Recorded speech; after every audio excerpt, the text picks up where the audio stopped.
রাস্তার পাশে একটা বাড়ি ছিল, বাড়ির একটা সদর দরজা ছিল। ওই দরজাটা খোলা। আমি রাস্তা দিয়ে যাওয়ার সময় দরজার দিকে আমার চোখ পড়ে গেল। ওই চোখ দরজা খোলা থাকার কারণে অন্তর মহলে এক বেগানা নারীর শরীরের উপরে আমার নজর চলে গেল। কারণ নারীরা নারীরা নিজের প্রকোষ্ঠে নিজের ঘরে তারা নিজেদের মতোই তারা থাকে। কারণ আমি আপনাদের সামনে এখন মাস করি, আমার মাথায় পাগড়ি, গায়ে জুব্বা, পরনে পায়জামা, মুখে আমার, চোখে আমার চশমা।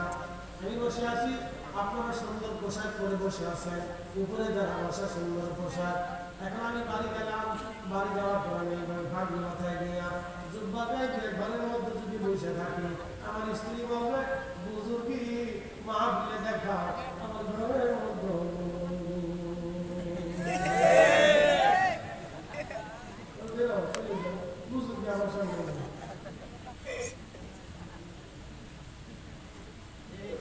কথা তো সত্য, যার ঘরের ভিতরে শেষে নিজস্ব ভাবে থাকে, এজন্য তো ভয়, এজন্যই পায়, এজন্য বাড়িকে ঘিরে রাখতে হয়। আপনাদের সিলেটের সিস্টেম খুব ভালো, বাড়ি ঘর ঘিরা থাকে।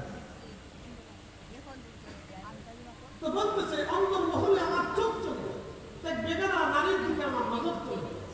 ঠিক তখনই আমি আমার নাফসকে ধমক দেব, হে নাফস, তুই আমার চোখ থেকে বেগানা নারীর দিকে নিয়ে গেলি, আজকে তোকে আসতে হবে।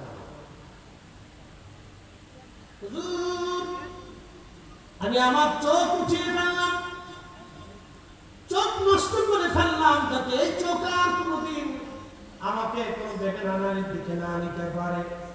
নবী গো, যদি গুনাহ হয়ে থাকে আমি ওটাকে অন্ধ এখানে আর পারবো না। মুসা আলাইহিস সালাম ডাক দিলেন, অন্ধরে তুমি যাইবা না, কারণ আল্লাহ তোমার দোয়া কবুল করবে। তুমি গুনাহ করো নাই, বরং গুনার ভয়ে তুমি চোখ অন্ধ করে দিয়ে তওবা করেছো।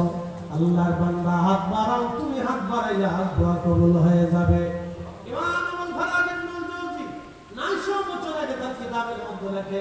ঠিক অন্ধ হাত বাড়াই দিয়েছে আল্লাহ। আল্লাহ, আমি হাত বাড়াইছি, বৃষ্টি যদি না দাও এই অন্ধ হাত নামাবে না। আল্লাহ, এক্ষুনি বৃষ্টি দাও, তাড়াতাড়ি বৃষ্টি দাও। ইমাম আবু ফারাজ ইবনে জওজি রাহিমাহুল্লাহ বলেন, আল্লাহর আকাশ থেকে অজর দ্বারা বৃষ্টি নাজিল হয়ে গেল। একসাথে বলেন আল্লাহ।